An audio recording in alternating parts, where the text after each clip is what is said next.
UCLA and Ohio State are making their final pushes for four-star QB Brady Edmunds. Do the Buckeyes feel threatened by the Bruins now in recruiting?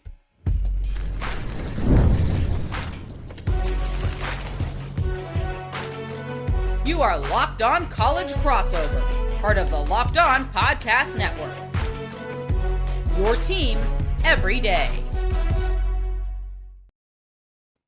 Welcome, everybody, to this Locked On College Crossover. I'm Zach Anderson-Yoxsimer of Locked On UCLA. That's Jay Stevens of Locked On Buckeyes. We're ready with an action-packed show to talk about a lot of UCLA and Ohio State crossover, whether it's the same recruit. Do the Buckeyes actually feel threatened from the Bruins recruiting surge here in 27 and beyond? Secondly, we'll talk more about the likes of what the seasons upcoming for football look like. At the third, I think we both rejoice at the fact that Dusty May is reportedly out of Michigan, gone to the Dallas Mavericks. Today's episode is brought to you by Odoo. Great organizations win because operations matter. That's why you should get Odoo. Try for free today at odoo.com/lockedon. That's odoo.com/lockedon.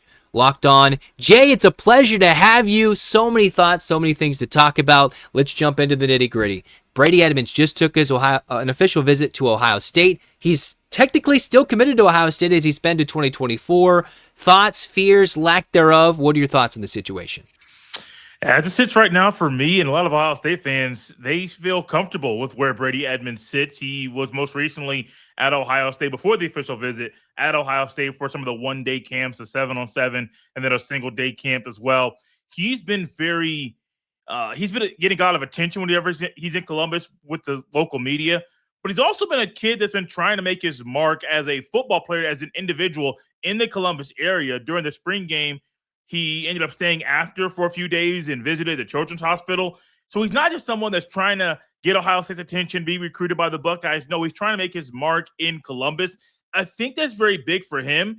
And as Ohio State's trying to figure out where his head is, where they are with the quarterback, and if they need to go out there and schedule another official visit with another player in the fall, it surely seems like the Buckeyes feel very confident that with all the push and all the pressure they've gotten from UCLA of late, Ryan Day and Ohio State still sit in the driver's seat in the recruitment for Brady Edmunds. Brady Edmunds could have easily taken the official visit to Ohio State and canceled the trip to do the 7-on-7 and the one-day camp at Ohio State. He still did it. And I think that just speaks volumes about who he is as a player, as a person, and how he feels about potentially being the Buckeyes quarterback in the future. And I think we should clear the air, too. There's three things that could be at play here. One, UCLA's making a strong push for Brady Edmunds. I think that's very much true, whether it's financial compensation, local, there's something. There's two, high school kids, their minds change all the time. Three, Ohio State has really been flirting around with other options for a long time, which made Brady Edmunds maybe have to reconsider his long-time standing commitment with Ohio State since 2024. Which of those three is the strongest reason for the place that we are right now between the Bruins and the Buckeyes for Brady Edmunds? Interesting you put it that way, because my first thought would have been that Ohio State was flirting with other players and trying to get another quarterback, and not just to replace Brady Edmunds, to make him a tandem or a duo. Because Ohio State at one point was thinking about having two quarterbacks in the class, and I think Brady Edmunds didn't like that. They didn't like that at all. Of course, UCLA gets a new head coach, and then that just breathes new life in that recruitment for the school, because now you get a coach in a program that is trying to turn the tide and get some more life there at UCLA. And Brady Edmunds is like, well, maybe they can build around me. Maybe I can just stay home. While I've been a Buckeye fan my entire life, staying home is nice. I'm not going to lie. I'd rather be in California than Ohio throughout the entire year. The weather's better. The scenery is better. Sometimes the food is better. I just would love to be there over Ohio. And so I understand that part of his mind is saying, well, maybe I want to be home. Mom and dad can see me play football more. Aunts, uncles, maybe his girlfriend will be able to watch him. Like, all that stuff is real. But there was a time that the part of Ohio State looking at other quarterbacks was a real thing. Now, a lot of the guys that we're looking at have been committed to other schools, or they are currently committed to other schools. So Ohio State really hasn't pushed for anybody else of late. But I wouldn't be shocked if they kept the commitment from Brady Edmunds and still went out to get a guy in the portal. That wouldn't shock me at all. So Brady Edmunds, I think, wants to be the only quarterback in the class, and he wants that promise from the school that he eventually signs with in December. I don't know, man. He's a high school kid. Like, everything you said is true. I don't know where he currently sits. I think I kind of sound confused, but this is how this recruitment has been. It's been very confusing because all of a sudden he scheduled an official visit. He goes, but he didn't change any of his plans with Ohio State. I think that speaks big in volumes about where his mind currently is. So let's lay out the situations. You know the Ohio State quarterback situation a little bit better than I do, so I'll let you talk on that. For UCLA, they're in the Nico Iamaleava saga. All right, he does have another year. Regardless of 5 for 5, Nico will have that 5th year open to him. I think it's pretty obvious that he doesn't want to stay in college any longer than he needs to be. So if he plays well or decent, he will probably take off. So there's a very open spot next year for UCLA in 27 for a true freshman to compete. Is it going to be Madden's younger brother or Nico's younger brother, Madden? That's a different conversation for a different day, but that's somebody. Anybody and everybody can always go after the portal, but you also want to save your resources for high school recruiting and for other skill positions. But UCLA, I think, might have a better opening for QB in 27. Tell me if I'm wrong from Ohio State's perspective. There is no opening in 27 for a quarterback at Ohio State. If Sayan stays in school after this upcoming year, he would be the quarterback in 2027. If he goes to the NFL draft after the 2026 season, Tavius St. Clair is the next man up, and he would be there probably at minimum be a 2-year quarterback. And so if he decides to stay for 3 years, it's Tavius St. Clair's job. I have seen both guys play in high school just from social media and YouTube and things like that. Tavius St. Clair was a better high school quarterback than Brady Edmunds is. So I know St. Clair's currently at Ohio State. He'll have a few years under his belt. He'll be more physically and mentally mature than Brady Edmunds when Edmunds gets to school. Brady Edmunds has a longer path to the field at Ohio State than he would at UCLA. The one thing I think that is a benefit for Edmunds to go to Ohio State over UCLA is the quarterback development that Ryan Day has had ever since he's been at Ohio State. Even going back to when he was an assistant under Urban Meyer, J.T. Barrett's best year as a passer was in Ryan Day's first year. Dwayne Haskins' monster year in 2018 was Ryan Day being the guy. And so, or Ryan Day's first year was when Barrett's, I think I messed that up, but you get it's all good. It's a long line of success clearly at Ohio State. They haven't necessarily been hurting at quarterback these last few years. And UCLA obviously is trying to prove something that they don't have yet, is stability at the coaching position, which Chesney looks ready to do, and I don't doubt him one bit. I don't think you would disagree with me on that point, but it's a different thing that somebody who's proven and been at the program for a long time, and when he got all the hate, he still won a championship, whereas Chesney still has to truly prove it. It feels as if for UCLA, the splash of this is more important than the actual player himself. The ability to steal something from Ohio State, to have a QB in place, to have some semblance of an option for a freshman quarterback, and to continue this mantra of Bob Chesney and UCLA want to keep players home. Whether you're in Orange County by the beach, whether you're in the LA beaches, whether you're in the northern parts near the valley, inland, all across the West Coast, keeping players home and not letting them go to now Big Ten rivals, SEC battles, other ACC teams. It seems like that's the thing they want to strike home more than fully needing Brady Edmunds. Although getting Troy Aikman to send him a message is probably a big message in and of itself. It is. It is. Anytime Troy Aikman does anything with the quarterback, it's going to speak volumes. And I think it just comes down to if UCLA can really develop Nico. Remember, Brady Edmunds can stay committed to Ohio State until December, and whenever he decides to sign, he can flip on the spot. If UCLA develops Nico this year to be a better passer and be a better quarterback and make a big jump, that's probably a bigger recruiting pitch than anything UCLA has done so far. Yeah, you had to get him in on an OV. You had to get him there on campus. But Edmunds wants to see what UCLA does this year with Nico. I haven't talked about this, just something in my head. If Nico has a monster jump this year, that might be all Brady Edmunds needs to see for him to flip to be a Bruin. I hope it doesn't happen. But if it does, that's recruiting in 2026. And they're similar body types, right? 6'6", 6'5". I'm not as familiar with the Edmunds game. We're still looking for Nico's best game. But you would think that would be a good fit. UCLA looked at Dan Weber. They had, dabbled with Colton Nussmeier, but that was never really going to be a true thing. This one is felt real, legitimate, and an actual threat to Ohio State, which leads to the next question. Moving on more from Edmunds, we're kind of both in an unknown stage as to where that's going to be, and it's still very much up in the air. Ohio State, it seems like, has a slight lead. That could change. Does Ohio State feel another new Big Ten team threatening? Indiana's come out of nowhere and won a national championship. UCLA has a new coach. They've got all this hype. And if they keep players in Los Angeles, does that stop the Ohio State pipeline from getting any players in Southern California? Is there any threat for Ryan Day now that Bob Chesney has taken over for the Bruins? No.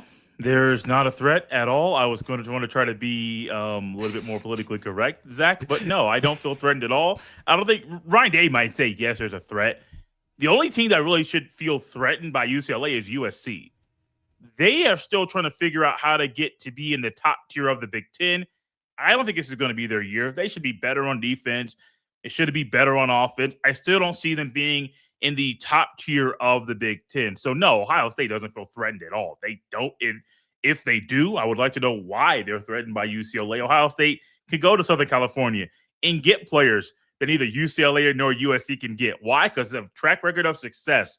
The only team that I really think in that conversation that brought USC in this on purpose, USC should feel threatened because Lincoln Riley hasn't put it all together. He is someone that people are doubting. I've been doubting him for quite a long time, ever since he's gone to Southern California. That's the thing that could get him kicked out of town is if he starts losing a lot of recruits, guys that he was able to get before, but he can't get now because the Bruins are really making their mark in Southern California once again. I think you just made UCLA fans' hearts jump when you say that. And the funny thing is, Lincoln Riley says the window is now open. Kurt Cignetti has literally had two separate jobs and had taken two different programs to new heights in that same time. It's taken Lincoln Riley to have an open window with the Heisman Trophy winner at USC. And the Bruins, I think, are right on their heels, nipping at it. And UCLA could very well have the best recruiting class in 27. Lots of things to change and to shuffle around. And, of course, we'll probably discuss that until then. Next, we're going to talk UCLA-Ohio State 2026. It's not exactly a battle on the gridiron, but what are the outlooks? What are the fun synopsis of the season and potential outlooks for our teams this year? One with the longer-term head coach and another one in his first year here on this Locked On College crossover between the Buckeyes and UCLA.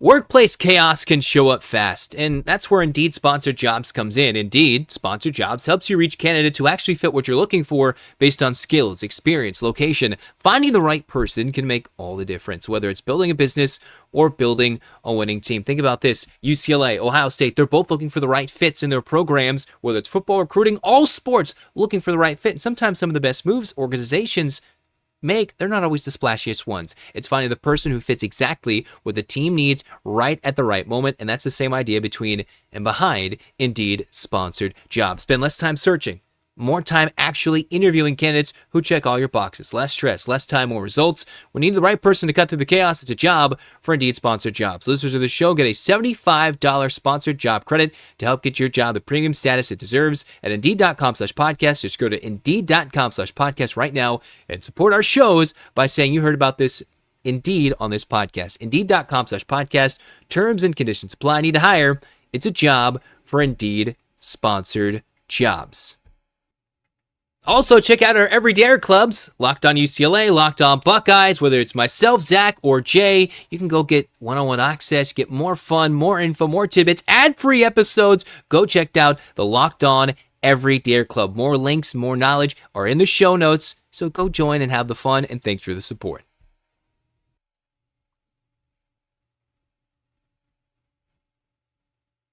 All right, now it's time to go back and forth. Who's going to win the national championship? Sorry. I got ahead of myself. I'm a little excited. UCLA, Ohio State football here in 2026. We'll see what it looks like. They're obviously not in the schedule. It's not like last year. And we didn't even get Nico to play in that game in Columbus a year ago, less than a year ago. But these are two teams with varying different schedules, very different expectations, not exactly going in different directions, but there's a different understanding to what we expect. So let's start with Ohio State, Jay. Ohio State has a very unique schedule. Now, the non-conference isn't too daunting in 2 of the 3 options. Ball State at home, Kent State at home. You chalk those up to big-time opportunities for big wins and for the 3rd or 4th stringers to play. The thing that it gets tough is when you're going to Austin to play Texas on what's going to be a heavily watched game in week 2 of the season. You go to Iowa, at Indiana. You have to come to USC on Halloween night. You play Oregon at home, and then you obviously have your game against Michigan. What's the fear? What's the thought? What's the expectation now that the dream of a national championship is washed away since Indiana's got all the shine? How does Ohio State play through this, and who's expected to stand out? They play through it in a better way than they did a year ago, just being more prepared and being a team and coaching staff that thinks through any scenario. Being more physically ready was something that they weren't last year, which they can be this year. But Ryan Day's used a portal in such a great way to fill the holes that were left after there were so many departures and guys going to the NFL after last season, that Ohio State fans and players feel really confident about where they sit while having a very difficult schedule. You laid it out very well.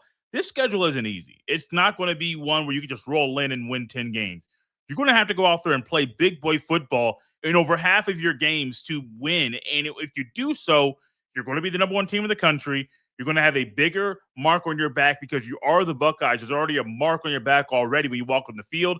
But then when if you're able to go down to Texas and win, go to Iowa and win, if you're able to go to USC and win, if you're able to beat Oregon and Indiana and Michigan, everyone's going to view this Ohio State team as a different animal, a different beast than any Ohio State team under Ryan Day. This team is expected to be really good. Julian Sand, returning quarterback, Heisman finalist a year ago. Jeremiah Smith, the best player in the sport, is still around. Bo Jackson, year 2 as a true sophomore. He was a 1,000-yard rusher as a true freshman. Returning 4 of 5 starters from last year's team is going to help this offense hit the ground running and be very strong. And they should be a contender to win the Joe Moore Award this year. Defense, you lose 8 starters from last year's team, which is very, very tough to replace. But they also lost 8 stars off the national championship team 2 years ago, and last year's defense was really, really good. So I trust Patricia. I trust Ryan Day. The only real question mark at coach is Arthur Smith. If Arthur Smith figures this thing out and he figures out how to use the weapons at Ohio State at an elite level, the Buckeyes will be a really tough out every single week. That's always the case, whether it's nationally correct or incorrect. It's until proven otherwise, Ohio State is a top 5 team, and Ryan Day, since winning that championship, has solidified his spot in the Buckeye spot continually in the post-Urban Meyer era as a national contender with that championship. But now let's kind of flip gears to the very intriguing one. Not that Ohio State's not intriguing, but we know what the expectations are.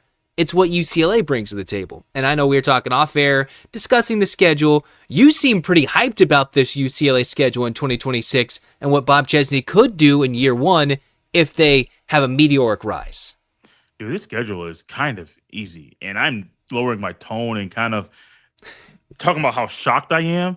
The kickoff times help you too, but my gosh, opening up against Cal, home against San Diego State and Purdue, going on the road to Maryland. That is a cross-country trip, or you would assume that may be a Maryland win, but the Bruins could be 4-0 undefeated before going to Ogden on October the 10th. If that's the case, Zach, this could easily be an 8 or 9 win season in year 1 under Chesney as being the coach. That would be insane. I would not have thought that without looking at the schedule. The schedule's laid out pretty easy for them. The Big Ten teams they're facing are on their level for the most part. Michigan could be outside of that, but you're not really sure when there are questions around their quarterback. USC, you would expect to be at a tier above UCLA, but anything can happen in a rivalry game. And if Lincoln Riley doesn't get it together, he might not be coaching that game at the end of the year. I'm not calling for his job. I think he's safe for the most part all year. But if USC has a flop and they fall like Penn State did a year ago, Lincoln Riley might not be there in game number 12. I mean, hey, UCLA, known to get rid of their own coaches and help coaches lose their jobs like the Penn State one. Obviously, that Northwestern game played a big part of it. Between these two schedules, what do you think are the two most impactful? UCLA, obviously, a lot less important games that can really define their schedule, whereas Ohio State, you could go to an entire segment of them. For me, if I'm going to look at the Ohio State schedule as the big game, other than obviously what Michigan means to the schedule, we'll just kind of throw that to the side. I think at Indiana is a game where Ohio State needs to make a statement prior to their week off before going to USC on Halloween night. I think that Indiana game is a statement to the rest of the conference in the country that, hey, Indiana, they're not exactly frauds. They won't be with Kurt Signetti, but Ohio State wants to flex once again. So there are a couple of spots on the schedule for Ohio State where I feel like you can really get a good picture about what the team is going to be. The first one's October 3rd at Iowa. That's always a difficult place to play, and Ohio State fans still get haunted at times of the game where they got beat down pretty bad. I believe in 2017, it was that night Iowa wore alternate jerseys, and that really gave them superpowers to beat Ohio State. That's the first mark where I'm thinking we're going to get a great picture about who Ohio State is going on the road to play a very well-disciplined, tough Iowa team. Of course, you mentioned it, the game against Indiana, but that game against Oregon is really, really tricky. Oregon's one of the weird Big Ten teams that's beaten Ryan Day with two different head coaches. Dan Lanning beat him in 2024. Mario Cristobal beat Ohio State in the shoe in 2021, one of those 2 years. And so that Oregon game is very tricky. There's kind of three spots you can see where Ohio State is early, where they're in the middle of the year, and where is their head at the end of the year. All three of those games are really, really tricky. If Ohio State finds a way to win all three of those games, I'm telling you, this Ohio State team will make some noise in the playoff. Yeah, and all you have to do is just be on the cusp, and I think they're starting to give the Big Ten those spots. Obviously, we're not at super expansion yet, so you're not at basic guaranteed opportunities. Just don't be in a head-to-head battle against Notre Dame for spot number 12. That's all I'm saying. In the meantime, take a look at this UCLA schedule. Other than the meaning of the UCLA-SC game, which is going to speak volumes because new coach versus one who's trying to open his window, even though he's had 20 billion years in Lincoln Riley, and that's also at the Rose Bowl. Is there a game on your mind when you briefly look at this UCLA schedule that sticks out? Of course, going to Autzen would make a big statement. I know USC would make interesting waves. Michigan is interesting, but man, I think one of the big games that can tell you where UCLA is going to go, it's going to sound weird, is that Maryland game where can they win and how does the new staff handle the cross-country road trip early in the season? Like, how do they handle Big Ten? It's obviously not expected to be a tougher game, but how does it look like when this program is taken under its guidance to go east? There's two spots. One's on the road. That Maryland game is going to be very, very tricky. Mike Loxley is one of the Big Ten coaches that could be on the outside of having a job at the end of the year. He also has a lot of young talent that played a lot last year. And with it being at home in, would that be week 4?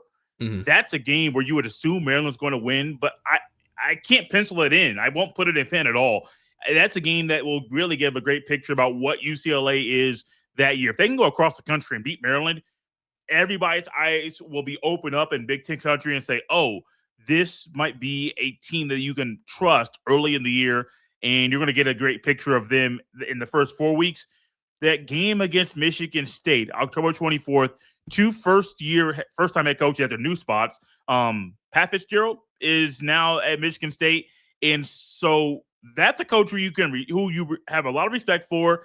He got kicked out of town in a really weird situation at Northwestern.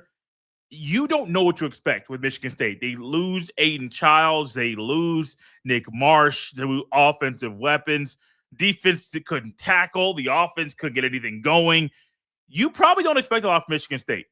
But when you have Pat Fitzgerald coaching them, and you would assume that a full offseason will be enough for them to at least look competent on the football field, maybe they do, and maybe they're able to travel from East Lansing to Southern California to upset the Bruins. I think UCLA should be the early favorite to win that game, but you just don't know. Midway through the season, they might hit a wall and then start to crumble, or they run through said wall and they start to keep adding W's to their win-loss record. So those are a couple games in my mind that I'm looking forward to really following and seeing what we're able to learn from UCLA this year.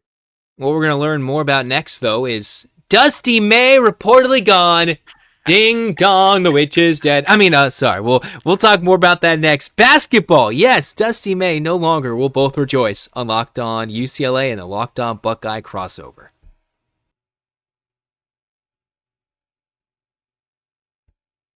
Running a business shouldn't feel like you're trying to connect a bunch of systems that were never designed to work together. One app for accounting, another for inventory, another for sales, and somehow none of them talk to each other. That's where Odoo comes in. Odoo is an all-in-one business management software that brings every part of your business together in one powerful platform. From sales, accounting, inventory, marketing, everything works in one place, helping your team move faster, stay organized, and focus on growing the business instead of managing software. The best organizations know that success isn't just about the talent, it's about having everyone work towards the same goal. It's true in sports just like it is in business, right? And you're trying to get everything aligned. For UCLA, they're trying to get everything aligned under a new football coach. For Ohio State, they're trying to get everything aligned in recruiting. We're all trying to get everything aligned from top to bottom and how getting everybody pulled in the same direction. It's just not just one decision. It's not one just great player coach. It's a coordinated effort across the entire organization that makes it successful. Great organizations win because operations matter. And that's why you should get Odoo. Try it for free today at odoo.com/lockedon. That's odoo.com/lockedon.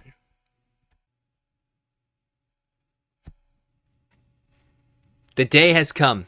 Not without, unfortunately, a national championship being awarded, but Dusty May is gone. I believe Shams Charania of ESPN had it first. We'll either way, we're not breaking the news. We're just excited about the news that Dusty is gone from the Big Ten. I think it means a lot for UCLA. I think Dusty hurt UCLA the most by taking their prize center, turning him into a lottery pick and a national champion, and that might have killed Mick Cronin's career. I think Mick Cronin's probably holding up some fingers and saying read between the lines. I don't know. Who knows? I don't think Dusty May was the most well-liked coach in the Big Ten, despite his personable, on-air personality. What do you think? I'm right there with you. I mean, if you come in any school and you immediately change the trajectory of the program and you get to go back up, all of a sudden you're at the top of the mountain. Of course, people are going to assume in this age of college basketball, you're doing something that might be unethical, or you might be breaking some rules to make sure that your team is well-rounded. And then you get guys that are 23, 24, maybe 25 years old to go to Ann Arbor, Michigan, of all places in the country, to play basketball in a sport that's played in the winter. It doesn't make sense. I know Columbus isn't in the best place in the world, but Ann Arbor gets pretty cold in the wintertime, and you're getting all these older guys to go there and play. Come on now. Let's just be real. They're probably doing something they shouldn't do. For Ohio State, though, let's just get this out really quickly. Jake Debo should be very, very happy he's not facing Dusty May anymore. For the first time in school history, Ohio State lost 3 straight games in the same season to Michigan. And now you get to go against a coach who reportedly they already have their replacement already hired. He was in-house. And so if that's true, good for Mike Boynton Jr. to be the next guy. And if that's true, Jake Debo better make sure this is the year that he does not lose to Michigan at all. He's already kind of on the hot seat, kind of. People don't believe he's the guy.